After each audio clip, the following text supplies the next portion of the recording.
Hey guys, this is Dana from Pop Goulash. I wanted to make sure that you knew how to reach us. Find us on Facebook under Pop Goulash. You can also find us on Twitter at Pop Goulash.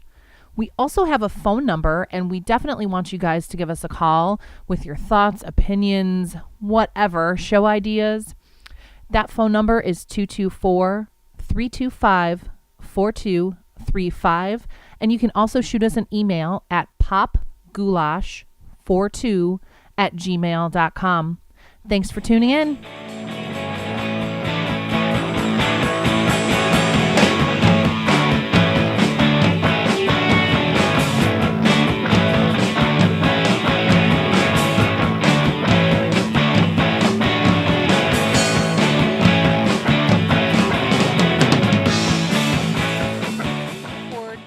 To make sure our levels. Damon, say something to me, baby. Test 1, 2, and I just want to let you two motherfuckers know we haven't even touched on shit I want to give you. I got so much great stuff for you guys. We're 5% in on this bitch, so let's get it on. Right on. That's why I pay for all the data for this motherfucker, the bandwidth. There's well, my I boy. told you I will start. That's why we got to start a Patreon, motherfucker. That's why we're gonna be doing it. And Damon, yeah, seriously. Thank you. And thank you, and Jennifer, thank you, too. Thank you guys so much. Like, I know. You rock. Of course. Oh, my God, I love you guys so much. And we are recording. So we left off. Did you listen to where we left off? No, but we're at 100 downloads for the day, and that's majorly because of you, Damon. Me? Well, Damon, Not too, though. Damon, motherfucker. Oh, okay. I was like, it's not me. Thank you, Ruben. Get it straight. Damon. All right, so while we're talking, this is I am gonna play like the last. Is that okay? Don't no. play nothing. Do we? You're just gonna edit it and make it sound sexy. I'll just try to do it. I might even put in like a. And now a time for an interlude, and I'll put in some stupid music. All right, fuck it, nightmare. We Go ahead, Dana. Bullshit problems with Skype, and now we're back. Fuck it. Okay, fine. Then all right, I'm gonna count it down.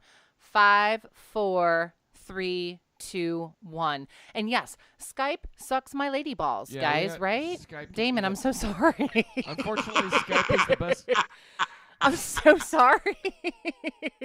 This really... What a great lead-in, babe. I got you. It does. Skype does suck your balls. It does. I got it. It sucks. And like, dude, the only way that Skype works perfectly is if you're Oprah and you have $1 bajillion to make it work. And you get $1 bajillion. And you get a fucking $1 bajillion. And your Oprah and your internet is connected to your clit. I did not know that she had DSL in her vajayjay. I mean, it's Oprah, so I believe it's like a golden fucking goose vajayjay. That's all I'm saying, man. Looks like a fucking goose egg. I mean, life, right? Okay? Holy shit, guys. We better watch out. We might get sued. Fucking Oprah. We might. Bleep that shit out. Just bleep her name out like that for the 80 times that we said her fucking name. You can only get sued if it's not true. Oprah's vajayjay is golden. It's true, and we're fine. Go ahead. Oh, fuck. I love it. Okay. All right. So we're going to try to pick up and get back to some kind of order here, right? Okay. So, Damon, we had touched on Matt Casella. You were in Dallas, and after a week, you got the call back that you were fucking signed up, and this was like, you know what? I do remember where we left off. We were talking about What's Our Nuts from the Facts of Life. I thought we were talking about Brittany's pussy. We were talking about Brittany's pussy, too. But we were also talking about vodka. Lisa, what's her nuts? Anyway, but talking about the other iterations of the Mickey Mouse Club. And so, Damon, so the new MMC, the new Mickey Mouse Club, started in 1989. No. Hell yes. Hell yes. Yes. Oh, shit. And go ahead. I'm sorry, it cut out a little bit. Tell me about the new MMC, the question. No, it's totally fine. So you find out after a week that you are part of this cast. And this, okay, now it's sparking it. So nobody knew at the time because we didn't have the Justins, the Brittnys, the Christinas, the Carrie Russells. We didn't have the Ryan Goslings. We didn't have that. And this was like the first fresh cast since the 70s, since that incarnation. And this was the cast where they didn't know what the hell was going to happen. So this is where I really want to know, Damon. We really want to know.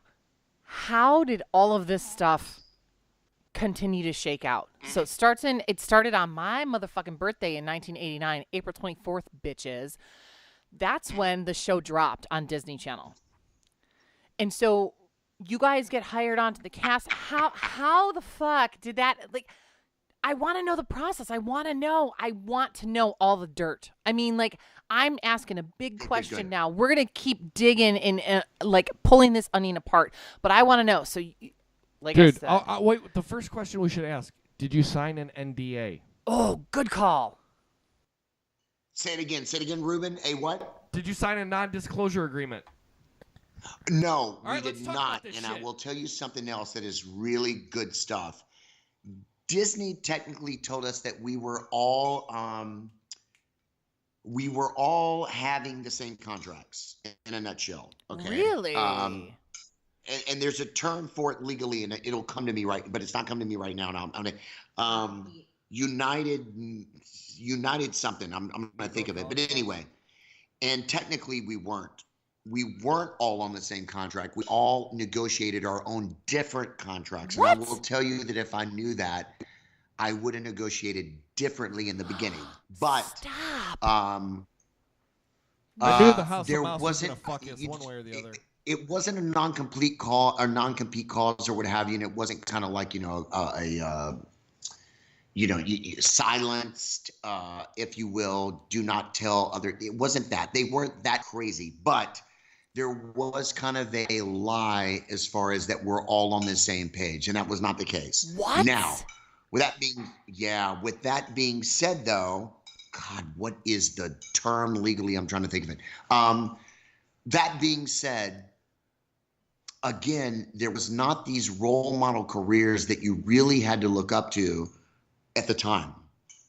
Really? So you kind of went into it trusting Disney, trusting they had your back, and trusting they were going to take care of you. And they did to a certain degree. But at the same time, the flip side of that coin is we were guinea pigs. We were the first. We were the original cast. We did get the pilot launched. We were responsible for getting the show put on air. So that being said, we laid the groundworks and the platform and the fan base for the others to come on, take that momentum and do what they did. Not in a good way or a bad way. I'm just saying It's just the what it original was. the original cast had a lot to do with that show being launched. The pilot almost did not get picked up. What? I mean, it was on the pilot was horrible. I do have it on VHS. I do And too. Dana, I might send it to you. Oh my because God, I love would you. love that. The pilot was brutal, but they reformatted it. They brought in different people, and then somehow it did get launched. But I mean, I've heard that it was like brutal. That Disney was like, "There's just no way. Now, There's wait no a way." minute. But it Hold on, did. Dana. Go ahead. Was this during the Michael Eisner era, or was this pre-Michael Eisner? Oh, great question, Ruben. You son of a bitch. This was Michael Eisner era. This was Mark Katz. This was that era of late 80s. And Did you Michael ever Eisner had a personally- lot to do with the show and the group, The Party, which we will get to further in the interview. Now, Damon, I have a quick question for you to help refresh my memory. You guys were before or after Kids Incorporated? I feel like you guys were after, right? I think so. Brilliant question. We were at the same time. Kids Really? Incorporated came on before us. So we did have 6 Degrees of Stacey Ferguson because she was on, aka Fergie, And because she was on motherfucking Kids Incorporated, Martika. which aired before us. Great Yes. question. Right, like I said, Same time. Yes. Dana brought it up. It was also Martika as well. It was I don't Martika. know who knows who else was on that show. Ruben, you son of a bitch. Yes, Martika. What was the other guy's name? Because he was on. Oh, what the fuck was his Chad? name? No. I'm looking it up right now because there was another guy. Fuck, what was Dude, his we used to name? watch that on WPWR 50 here in Chicago. No. Are you sure? Yeah, it was on. Did they yeah. broadcast it Yeah, there? it was WPWR. Damon has really good. Well, like Damon said, we'll get Please into that tell me too. you banged Martika. No. Martika, man. There was Martika Rubin, she was hot. I love Toy Soldiers. That song was Dude, sick. seriously. That was what, 89, 90? Yep. Nice. Jennifer Love Hewitt. You had fucking Ryan Lambert, Eric Balfour. That's who I was fucking thinking of too. Like that was There we that go. era. There we go. Damon, like Yes, when ma'am. you guys, The sad yes. thing was that Martika only posed in Playboy after her prime.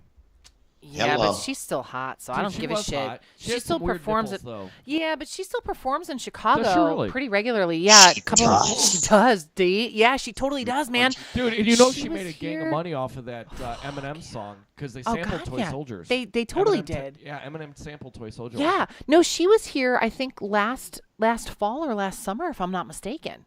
Because one of my buddies who still lives in the city, he went to go see her, and I was very bummed because I Nice. wasn't able to go and see her live. But yeah, so that was like the time frame, because I remember it was like 4 o'clock, and then 4:30 I believe was MMC, because it was Kids Incorporated, ma'am. and then MMC.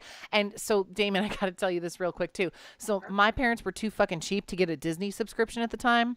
So She what was I getting like recorded versions of recorded versions of recorded. no, She had no, like no. a third generation No. VHS tape. No, do you know what I motherfucking did? I used to go to my friends' houses who had Disney Channel so I could watch it. And she or hated those bitches. no, or you know what else I would do? I would take my boom box, and you remember back in the day, like when you had cable and you didn't have a channel but you could still hear the audio? I would take my fucking boom box and put it up to the TV and tell every motherfucker in my house to shut the hell up for a half an hour so I could record the And audio. record. I swear to God, that's what I Dude, did. Lord. Dana is the only person in the entire world that would record the Mickey Mouse Club where everybody else was looking at scrambled channels for a nipple or a boob. It's true. And I was just like, oh my God, where's Damon and Dee Dee and Jason and Tiffany and Albert? Oh my God. Yeah, that was my life. Up until like I would get the free previews, and then I could legit like record it on my VHS tapes. And I'm all like, is that a nipple? Is Right. that a nipple? I think it might be a nipple. It was Is it a nipple? probably an eyeball, but it's probably an cool. Is that a nipple? I love it. Ruben, I'm with you, baby. All right, so D, so getting back, reining this shit back in. Okay, so they thought that the Weird pilot was tangential. gonna flop, and it didn't flop, or they repurposed it, right? So after Correct. that, okay, so that was 89. It continued to pick up steam. So I want to hear your thoughts, your stories, like share it with us, how it continued to kind of progress from there. And then we're going to talk about the party, son. I mean, duh. I mean, Good. Yeah, good stuff. And again, I'll try to keep it short. I want to keep your listeners intrigued. So the pilot almost fails. They redirect it. They bring in some new people. They decide to go for it. Now, here's what's very important for our listeners. Fans or not, you have to understand this. This is a 5-day-a-week variety show. Yep. That, to my knowledge, has not been attempted since then. Correct. So, Different Strokes, Three's Company, Facts of Life. Those were 1 day a week, 30-minute sitcoms. Okay. Right. So the Mickey Mouse Club was a 5-day-a-week variety show. We were 12, 13. You have to understand that schedule and what we were doing How did to they get produce this show. Now, at the time, we were, kind of, I don't want to say robots. We were just in the zone. Right. And this is what we thought had to be done. Now that I'm older and I look back, I'm like, this is insane. Damon. We reached 150 episodes within 2 years. What? For you. It takes 6 to 7 years for sitcoms to do 150 fucking episodes. Damon, quick question So for you. How did the they get around schedule, how did they get the around schedule the was child labor laws? crazy. How did they get around all the Go ahead, Ruben. I'm sorry. How did they get around all the child labor laws with that? Brilliant question. Really good question. 2 things. One, we were in Florida and not LA. And I don't know if that was premeditated, but if it was in LA, the schedule that we kept would have been Regulated. tightened up. Yeah, it would have been a lot more regulated. And 2, I think the era that we were in, I don't know, maybe the time. Mm-hmm. Mary-Kate and Ashley Olsen didn't even have to keep that schedule. Exactly. So, I mean, listen, you guys, any true fan saw the true Hollywood story. Yes. And I shared my story. You have to tell that story. That schedule was grueling, man. I mean, You have to tell it the was Eminem tough. story, because that's Yeah. people who have not seen that True Hollywood. That was like 10 years ago. I don't believe I ever saw that either. Oh my True Hollywood God! story. I think it was Damon, wasn't it? It was like 10 years ago, right? It was, yeah. It was a good. Your timing is amazing, Dana. It was about 10 years ago. You have to tell the reason why I bring that up too is because you have to tell that story. And they touched on it. They did. They touched on it. But the bottom line is this: 5 days a week. That type of show does not come easy. In Disney, and I'll just keep it simple. Right. Disney is not the empire that is because they fuck around and they keep it light. Dude, they are a machine. What they produce is a machine. They do not mess around. And the bottom line is that our show hasn't been attempted since. Right. Tell me a 5-day-a-week variety show that has happened since. There's not. Yeah, because even like Nickelodeon with It's All That that was a once a week fucking show. Right. Man. That wasn't Right. a 7-day-a-week thing. You can't do that on television. damn. Right. Like, Dude, and even the Canadians didn't push their kids that hard. no. And Damon, you're right though too, because MMC ended in, what was it, 94? Was it 94 or was it 97 when it ended? I can't remember. I always fuck up the year. But when the show ended, you are absolutely correct. They never attempted that again. And I've heard rumors that they're going to do something online coming up like this next year or something, but that's online. It's just all different now. Yeah, it was 94 when the new MMC ended. So for you, and like I said, you have to tell that story. Wasn't it like with M&Ms or something like that? And wasn't it Fred or somebody was yelling at you about something about going too hard or something like that? Yeah. We were trying to keep our energy up. We were young. The schedule was grueling. It was actually the reunion week. It was a 5-day run with the originals. And I'm talking about Annette Funicello and Cubby and all them. And they were on the set and we were doing a reunion show. So the schedule was really intense and we were trying to keep it up. And so sugar was being fed and stuff like that. And at the end of the day, and this is great. I mean, Dana, honestly, now we're getting to the dirt because I physically am the type of person, and I've dealt with this in my adulthood. I push physically till I can't push anymore. I know it's you just do. the way I'm built. It's my passion, and I'll fucking give it everything I got. And I'll hit a wall. And every now and then I'll hit a wall. And I've done it a few times in my life, very few. But one of the times was that week as a kid, I was pushing to the ultimate and ended up fainting on set. You did faint. Holy shit. Yeah. Yeah. See, and it's funny because I'm like, wow, you're in Florida. How much meth was used on set? Just because that's where my mind goes. At 12 years old, Corey Feldman was in the fucking backstage. No, I'm joking. Everybody relax. Sure, you're joking. Everybody wink, relax. Wink, wink. Sure you are. No, wink, wink. But Dana, at the end of the day, man, I mean, we were giving it all we got. The schedule was grueling. The tension was high. Here's the originals. They're with the news. We got to make this shit happen. And I think in California, going back to what Ruben was asking earlier, that SAG would have enforced the hours a little differently. Right. You know what I mean? It probably would have been tightened up a little bit more. And in Florida, it was a little more looser. And so the schedule got a little crazy. It's always looser in Florida. I will also say that I'm just the type of cat that, like, dude, I'm going to go for it. And I'm giving it all I got. And so at the end of the day, that's what happened. I mean, I ended up fainting on set, Oh, my God. Yeah. Oh, my God, D. Yeah, it was intense. It was definitely intense. It scared the shit out of my mom. Yeah. And I'll say, and I'd love to move on after this, but like I'll say that we could have handled it in certain ways, and we ended up respecting the machine that we were in, and we called it kind of a wash, and we ended up moving on and just saying, hey, man, shit happens.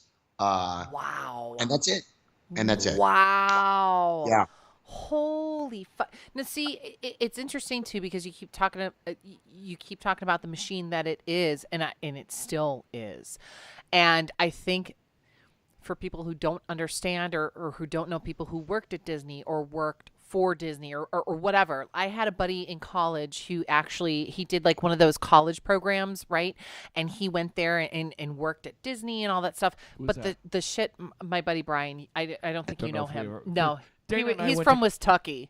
Oh, you didn't. I met him in high school. So yeah, you're breaking up. Say it again. Oh, I said he's from Wistatucky. God damn it. God damn Skype. Dana, I heard dildo and college plan. You are correct, sir. I mean, Well, D, just so you all of the know, above.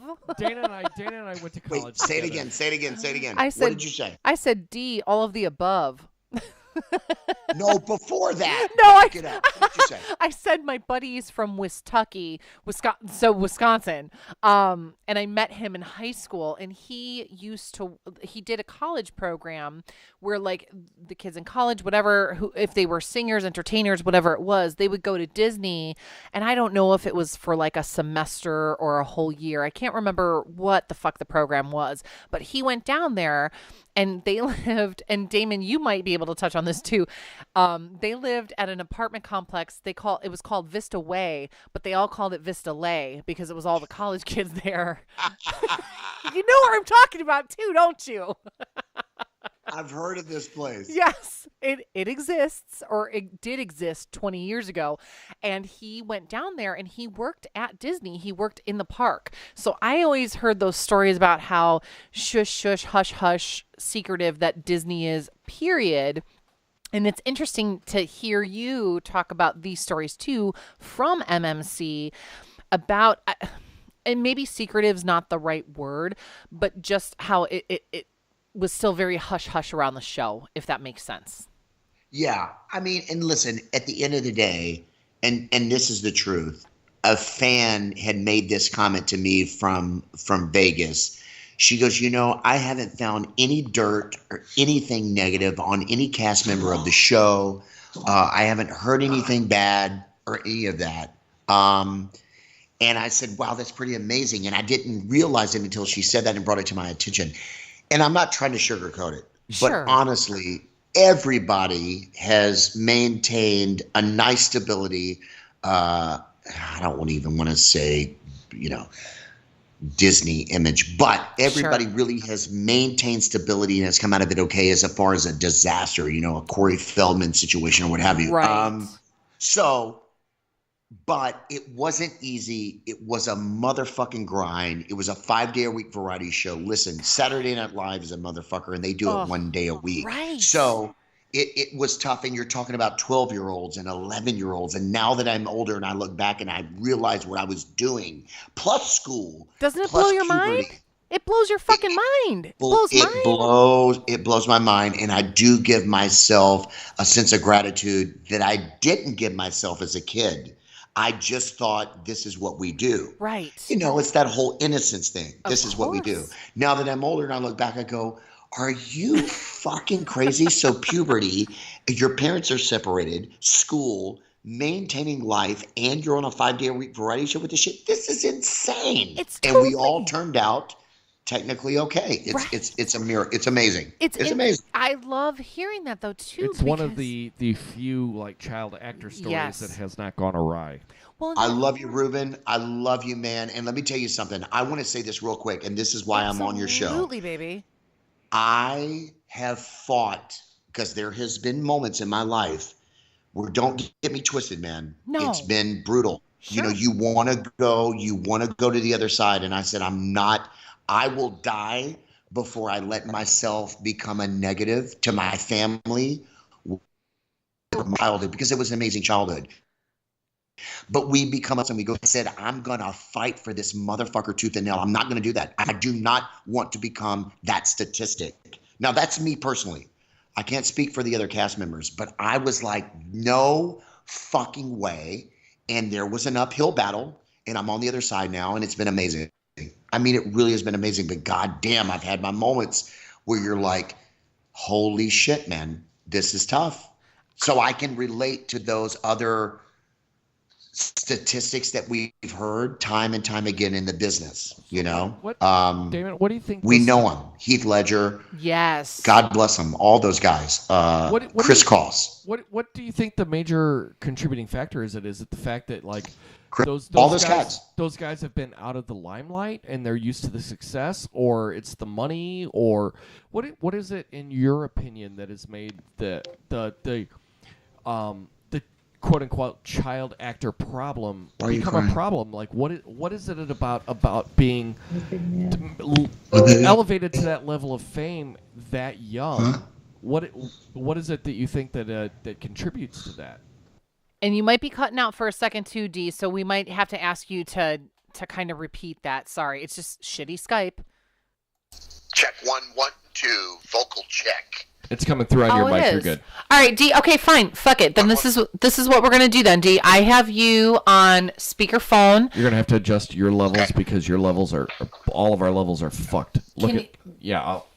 Damon, give us a minute. We're just gonna readjust some levels here real quick, and we're just gonna fucking keep it on this Facebook call. Is that cool? Keep talking, baby. Baby, I just want to confirm this because of my OCD. Are you good with the whole thing and editing and it matching in levels and it being cool audio-wise? Absolutely. Say it again, Ruben. Absolutely. Can you hear me? I just want to make sure we're good, because if not, we'll start from the goddamn jump. I'll drink a Red Bull and we'll go again. I love you. Hey, as long as you we don't even need these anymore. Yeah, we don't need the headphones anymore. If you can hear us, we're good to go. Cool. All right, fuck it. All right, so here's the thing. Okay, so I know my levels, Ruben. You're gonna have to adjust. We're Damon, good to go here. You're good. So Ruben, I was asking, like, and I'm not sure how much you heard from before we got dropped off, but as far as what do you attribute to the issue with the quote unquote child actor syndrome, like where child actors just get fucked up, man. They just go and the Dana Plato route or the Todd Bridges route, or even Gary Coleman. I mean, granted, Gary Coleman, I hate to rely on just different strokes, but those kids just had it rough. But they got fucked up, yeah. Yeah. I mean, is it like the parents, just bad parenting, or what would you attribute it to? Great question, and I have to be honest with you. Now, 2 hours into this interview, whatever the time comes out, about the time you edit it for your listeners, but at the end of the day, this is the shit that I wanted to get into with you. And I want my listeners to this that have watched the show or fans to really understand the impact of the statement I want to make. So and I've been analyzing this through the years, okay? I've been analyzing this, obviously, because of my background with the Heath Ledgers, and then the difference of the Johnny Depps, and then the Brittany Murphys, and then the careers that we have seen. Yeah, the careers that we have seen time and time again. What's amazing is we seem to forget this formula that takes these amazing lives. Right. We forget. So we're surprised when they pass young and when they die young or when they OD. But I'm going, people, you've seen this shit since Janet Hendricks, since Jim Morrison. We've seen it from Kurt Cobain. And that story is yet to be discovered. I have to tell Agreed. You, my experience is so much power, so much success, and vision. We're all human beings at the end of the day. We're built. You can't help but to fall into a world of excess. You can't help but to fall into, as an artist, a world of kind of a free spirit. I'm going to do whatever the fuck I want. And then you kind of become inhuman. You think that you can overcome those obstacles, or I can define the things that take others' lives. And next thing you know, you're a Chris Farley, you're 27. Oh my God, you're on a slippery slope. Yes. I've done too much. I'm excessive. But now you're on the other side of the fence and it's taken your life. It's the best way I can explain it. I have to tell you, the one thing that has kept me solid, my wife will vouch for this, is my family and my mother and father. I never, ever wanted to do that to them. Yes. And like I said earlier, I will fight tooth and nail before I could become a statistic of whatever, a drug, alcoholic, or a teen idol situation, to where now my parents have to deal with that. I just couldn't do that to them. No. So, Ruben, to answer your question, it's family, stability, And I think it's also, I have to say this too, man, it's a DNA thing. It's in yes. you. You gotta want to fight to be better and stronger than that shit. Agreed. And I have my days, man. I have my days that I battle it. It's not easy, but I said I will not become a statistic for my parents. I can't do that to them because you have to understand, and I'll wrap this up, my parents separated to be, my mom was my guardian while I was doing the show. Wait, they're separated? Yes. So, yeah, Dana, listen to this shit. So here I am 12, and my mother was my guardian in Orlando. What? Because I was underage. Right. And my parents were separated, but technically not separated, but they did that for me. They sacrificed that for me. Wow. So then when I became older and I understood the magnitude of that and what they did for me, I said, there is no freaking way I will become a statistic and make this a negative. I'll fight every day to make it a positive and make something out of this situation that they did for me. Holy shit. To answer your question, Ruben, I really do think it comes down to family, and then it's DNA, man. You got to have it in you to want to be better and to want to overcome those obstacles. But it's a tough fucking battle because when life starts turning on you, and you don't have that power and you don't have that income and people don't look at you the same way, right? You've got to overcome that. You've got to overcome that and go, hey, it's just the business. I'm not letting that motherfucking piece of shit business dictate my life or dictate my family or take that over. You know what I mean? Yeah, it's almost like you have to completely overcome your own ego. Yes. God damn it, brother. I love you. Yes, you do. You have to rise above it. You have to look over it and go, you're not shit. And I had a talk with myself. I said, nobody gives a fuck about you. At the end of the day, I mean, please understand what I'm telling you. And Dana, this is why I wanted to have this interview. For sure. At the end of the day, man, nobody really gives a shit about you. And it's about what you want for your life. Right. So what do you want? And I said, I want to overcome that. I'm not going to be a fucking statistic, and I won't do that to my parents. So what does that mean? I've got to take a regular job. I'm going to go DJ bar mitzvahs. I'm going to do whatever the fuck it takes to overcome that. And, man, it wasn't easy, but that's where we are now. And I'm telling you right now, Dana, now we're getting to the heart of this interview and why I wanted to do it with you. It's positive. Yeah, it's not a bad thing, but God damn it, man. Look at the lives that the business has taken. Yes. And I said, I'm not doing it. I won't do it. I'll do whatever the fuck it takes before I let that happen to me. I'm not doing it.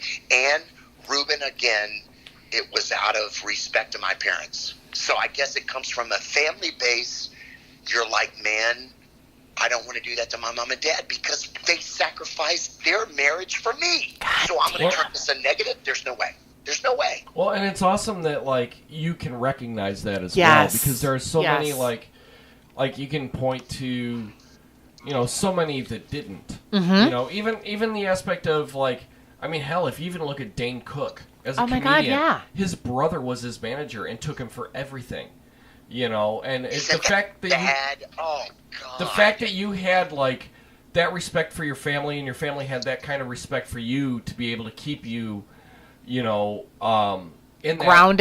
Keep you grounded, exactly. Yeah. That, like, because there's so many, like, hell, you look at the Kardashians. Jesus Christ, those people have no idea what a gallon of milk costs. I got to interject for a minute though too. And Damon, I'm sorry, just real quick, talking about the Kardashians too, and like that whole family. So Caitlyn Jenner's son Brandon, I recently saw him perform with my girl Rachel Yamagata, and that guy, fucking talent until the day is done. And you would never, Damon, you have to check him out. You would never think, and because people have that connotation to the family, right? The Jenners and the Kardashians. But then again, he's not relied on his family he name has not to become what he's become. Now he's been in the spotlight for some things, right? Like from articles when I started researching, like who he is as a musician, because that's important to me. Like, I like to understand the history of the musicians or the artists who I like, blah, blah, blah. But, yes, ma'am. But, seeing him and then reading some of his social media posts and how humble he is as a person, you would never fucking know that. Now, back to Ruben's point, though, too, there are some people in that family, just for that particular namesake, that, what the fuck? But that guy, you would never guess it for a minute. And to know that he has a Jenner last name, it's incredible. And I saw this man, I wept when he performed. Like, that's how moved I was by his performance. And that was my first time seeing him live. Ever. So, I think that, especially now because of media and how the entertainment industry has evolved, that you cannot bullshit. There's no bullshitting the public. So here's my point. If the are real, if they are passionate on stage, man, they are built and destined to be up there, they will soar. Yes. I'm loving Demi Lovato right now. Oh. Like Demi Lovato, to me, she oozes out of her pores that this is who I am. Okay. So, for example, there's just no bullshit now. I mean, you just can't, because of public and social media. I'm sorry, and that whole thing now being in the public eye more than ever. If you're legit, if it's real, if you were built for this, man, we got you. You will soar. But these motherfuckers that are coming in and they fake it, you may get your 5 minutes. Right. You might get your 5 minutes, but that's it. Dude. You're done. Get the hell out of here. We're going to entertain the reality shows thing a little bit, but you're done. But longevity, you got to really bring it now, because the business has become so crucial. And it's become saturated. It's oversaturated. Like, it is. Like, I've listened, a lot of the podcasts I listen to, if it's not of a deconstructionalist religious context, it's of the entertainment industry. And I listen to a lot of comedians' podcasts, and they talk about how, like, they're struggling to hit, their numbers or sell tickets out for a weekend at a comedy club, but some YouTuber that makes like that's a one-trick pony video, comes in right, and charges $100 a ticket and sells out they for sell 3 out. nights. Yes. But like, where's that longevity? Where not are they there. going to be? Like, it's short-term money, but what's the long-term goal? Right.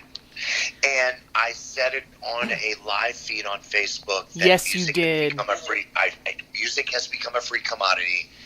I mean, I hope these numbers are correct, but what I heard is that Pharrell made $2,600 as far as downloads. What? Happy. One of the biggest hits of the last 10 years of our right? Like, one of the biggest hits of our generation. You shut your whore mouth. Yeah, seriously? No, he made nothing. Not publishing rights, but as far as downloads, here's the deal. The music is free.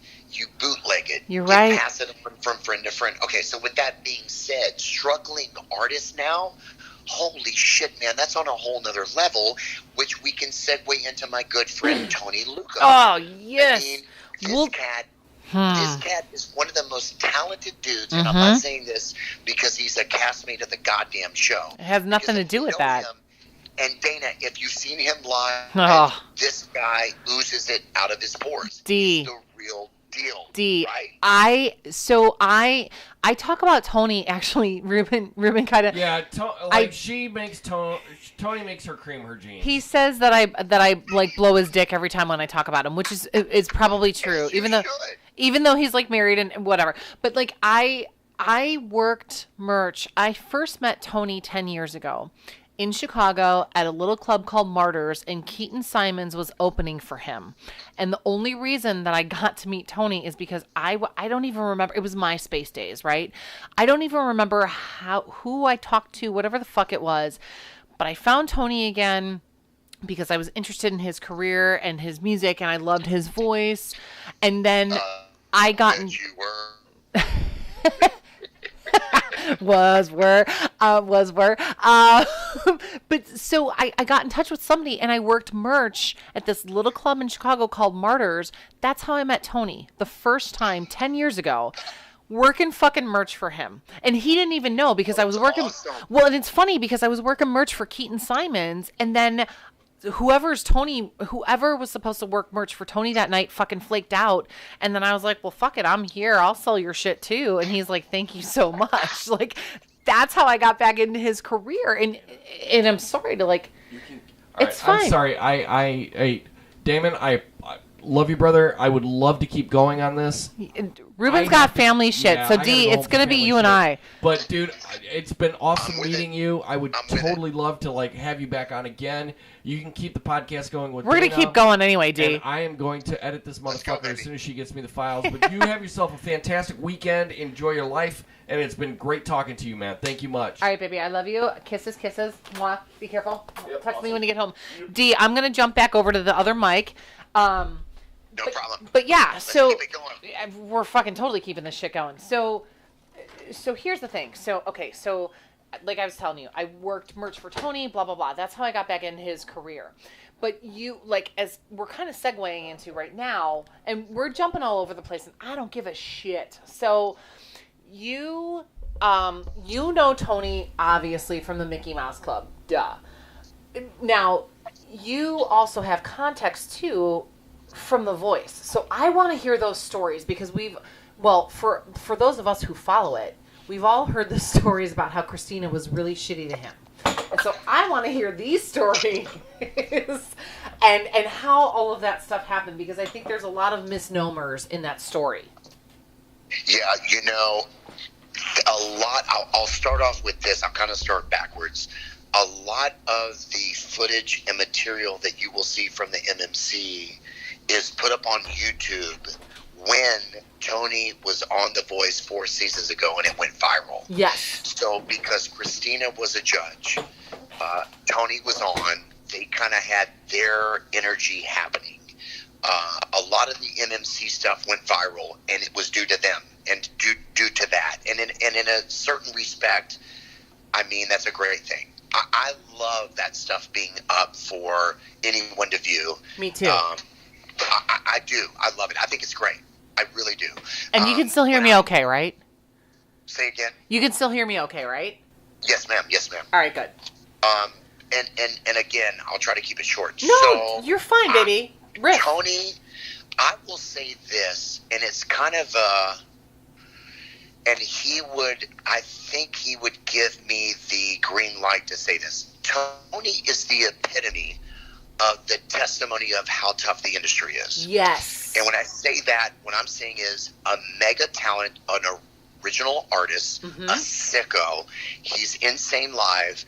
A true talented original artist that's not really recognized on a large scale. Correct. With that being said, I've had people come up to me and ask why, and I say, all I can tell you is that is a testimony to the business.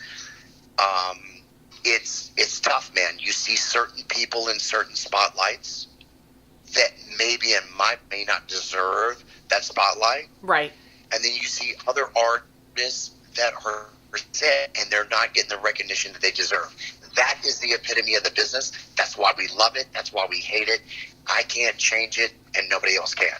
No. The power of it, It's the advent of technology. Oh, go ahead, babe. I'm sorry. It's like the advent of technology. Are you hearing me at all, baby? And it's say it again. No, it's okay. Just tell me if the connection's cutting out. What I was saying is it's like the advent of technology. That's like the difference of it now. Like, that's my opinion.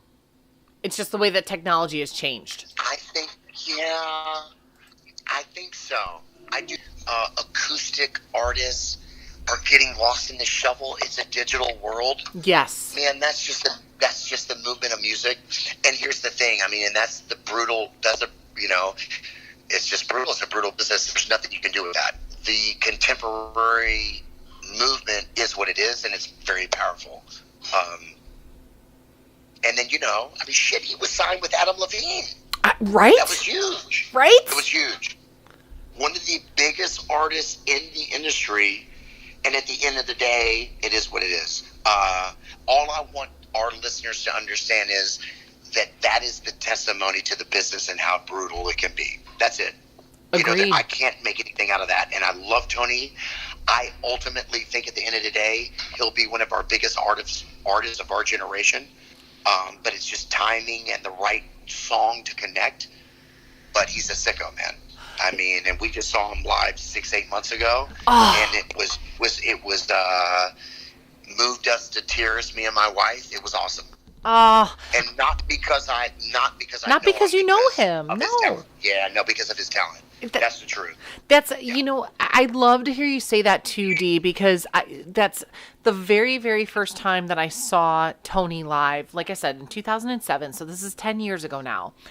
He absolutely drew me to tears as well. And it was a very, it was just a very moving experience to see him live. And I want to dig back to some of your music days too, but I love that you brought up Tony as well, because I don't think that, I think from the folks who came out of MMC who have had, not that you've had a bad career, you've had a great career too. And I want to touch on a little bit of that as well, like what you've done with your dad and the live DJing and MMC or emceeing thing. But I think that people only focus on the Carrie Russells and the Justin Timberlakes and the Christina Aguileras and the Britney Spears and the Ryan Goslings, and they don't always want to dig back or try to understand the history of the show and the other people like Lindsay, you, Chase, Dee Dee, Tiffany, Albert, all of you guys, Mylin. Like there's so many other talents that have come out of that show. I don't think that people understand that. And I really, and I'm sorry, and I'm kind of bringing it back to, I know it's a little bit kind of like spazzy where I'm going, but no, go ahead. I love it. We're talking about Tony. So we know that he was a musician that came out of the Mickey Mouse Club, and we won't get into his total career, but like he's had the span of his career in terms of where he started, where he is now, and where he's going to continue to go. But as far as you, again, we've established Mickey Mouse Club, blah, blah, blah. We know that. But how did the party come about? Because I think that's an interesting question that I don't think a lot of people know. And I don't totally know that whole story either. So I'm curious to know how all of that came about. Like, how did they decide to pick you guys? Like, what came into that decision process? Yeah, and I tell you what I would love to do with you, Dana, is the process of how it started, the middle of it, and then how it ended. I think there's a lot of people out there that don't really understand how it ended. Yes. I think they think it's naturally dissolved. Right. You know what I mean? I agree. But at the end of the day, how it started was 5 mature kids that had sick chemistry on the show. Hollywood Records was formed. And that was a Disney thing. Disney. Right. Yes, ma'am. It was funded by Disney. Hollywood Records is technically funded by Disney. And they came to us and said, we're looking to form a pop group. And we're looking at the cast of this show. Who's interested?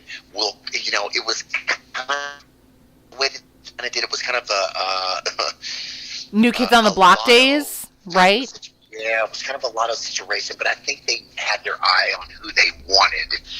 And they saw the chemistry of us.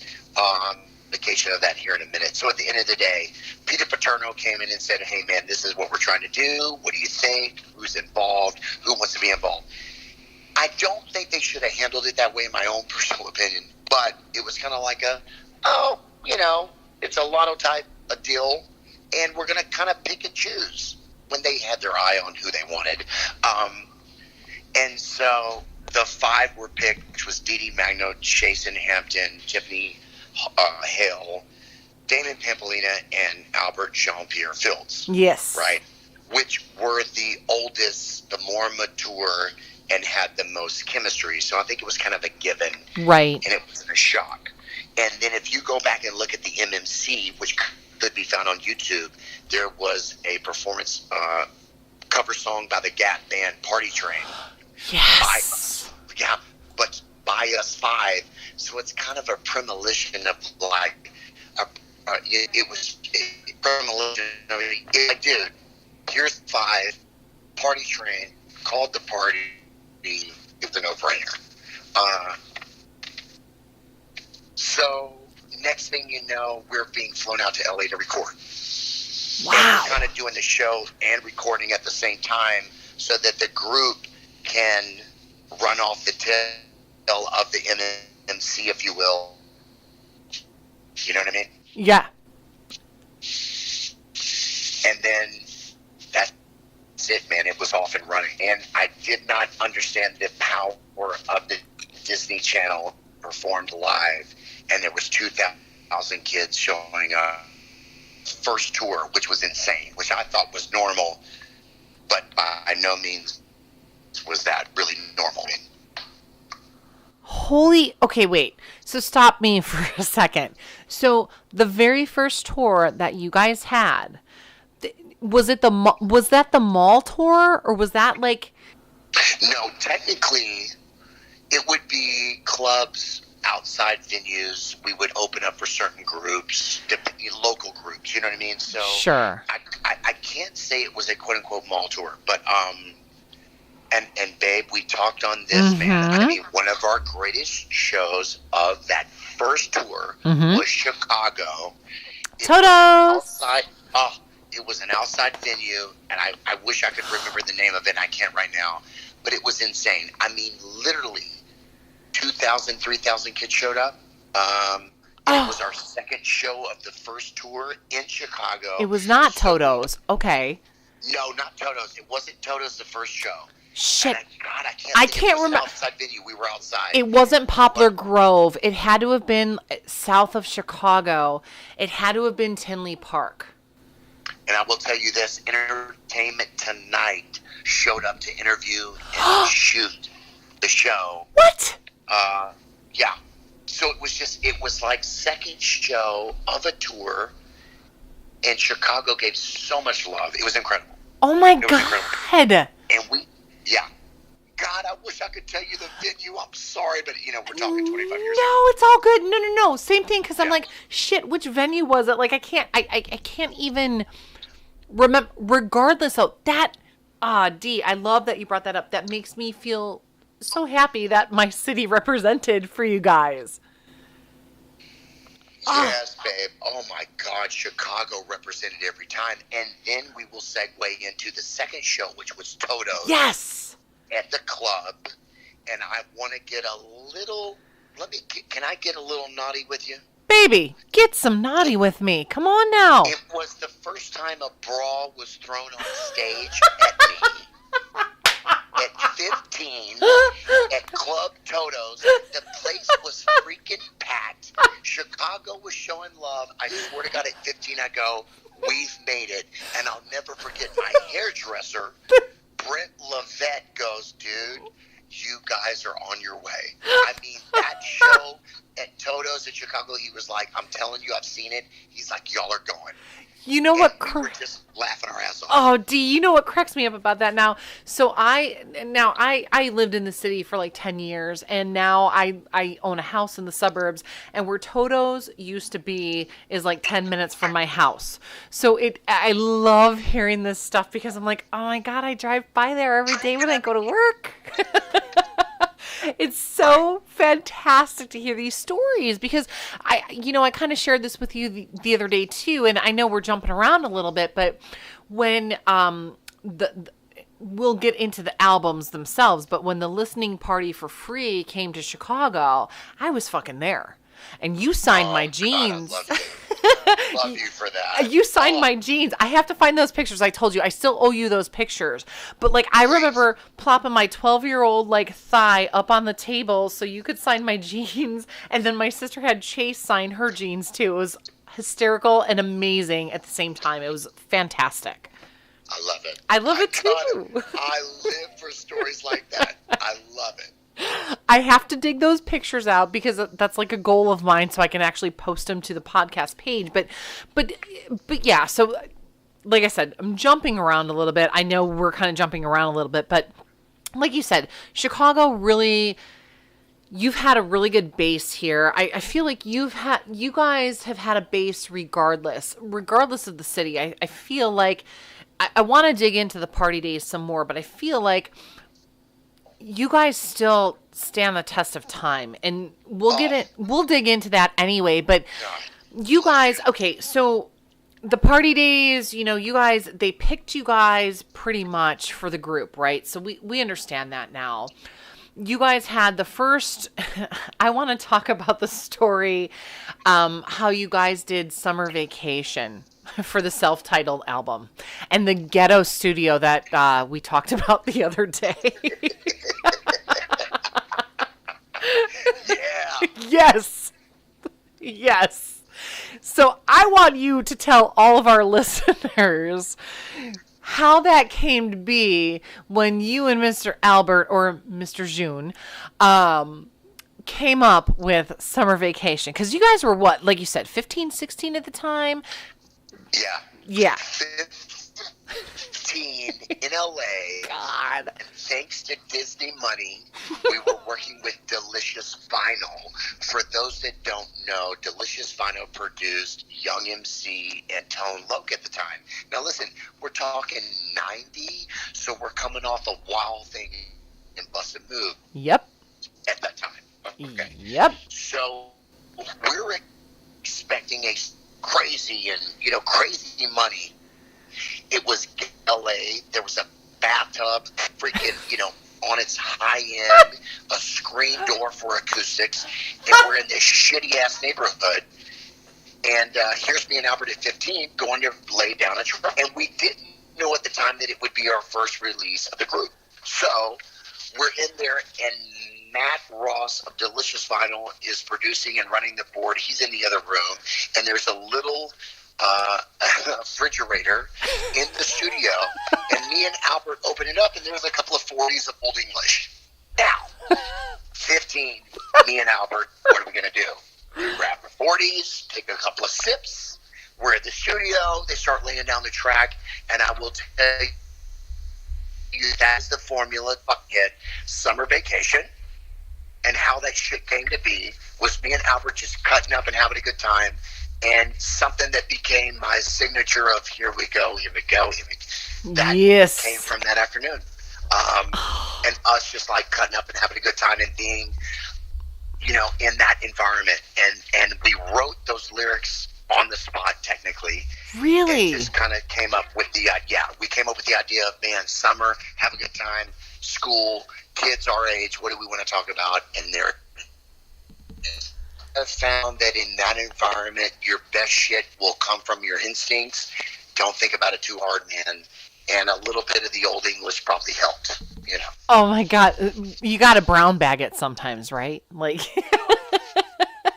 I love that though. And I think, so going back to the whole Disney persona motif, whatever, I think that because of Disney and the brand and whatever, and this is like my marketing manager brain working, they don't want, or they didn't, and they may not still want people to think that potential artists or actors or whatever are human beings. And I'm sorry to say it like that, but we were all kids at that time. And so you're going to experiment with things, right? And you're going to do things. And yes, to be in a freaking recording studio where there's a fucking bathtub for acoustics and whatnot.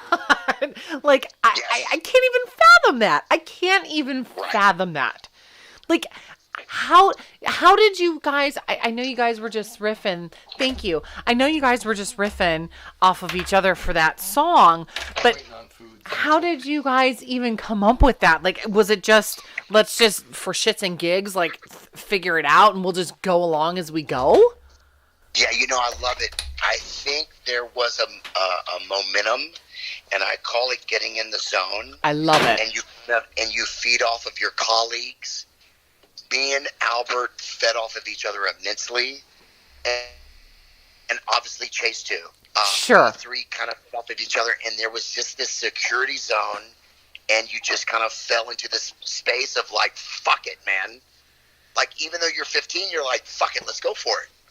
Absolutely. And this, what's awesome with that, Dana, is like, if you listen to Christina Aguilera's Genie in a Bottle. Yes. and you listen to Christina Aguilera 3 albums later, Ain't No Other Man.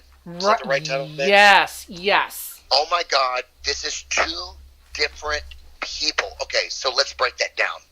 How does that happen? You kind of take chances. It works. Confidence. People feedback. Right. They give you support. You start building your confidence. You start finding yourself as an artist. And from Beyonce to fucking Michael Jackson to Christina Aguilera, you listen to their first single. You listen to their latest single. It's 2 different artists. Now, we're not comparing by any means. But what I'm saying is that you kind of jump into that and you just take a leap of faith. It kind of starts forming itself, and the next thing you know, you're like, oh shit, I'm finding myself as an artist. Yes. You know what I mean? And that's kind of what we did. And that's really the epitome of it. And really, I mean, I can't get a better example than Christina Aguilera's Genie in a Bottle to Ain't No Other Man. I mean, who the hell? That's 2 different singers if you play those tracks back to back. You bet your ass it is. How do you, even from, what was it? I don't even think that was the album called Beautiful. You look from the beginning to, it's the different, what's the word? Phases of somebody's career. That's kind of how I look at it. It's the different phases, and it's black and white sometimes. And you know what? Yeah. That's okay. And people sometimes don't understand that that's how an artist emerges. Like Tony, I mean, you know this about Tony. He started off really doing the jazzy stuff and whatnot. And then he kind of got into more like the acoustic singer-songwriter. And then he became more of like a somewhat rocker after The Voice. So it's those different phases, definitions, whatever you want to call it, of somebody's career. Now, granted, clearly, I'm not a fucking singer-songwriter, but like, I understand that because I'm such a fan of music in general, and bless you. It's life. Music is life, man. Like, let's be honest. I think listeners kind of forget that.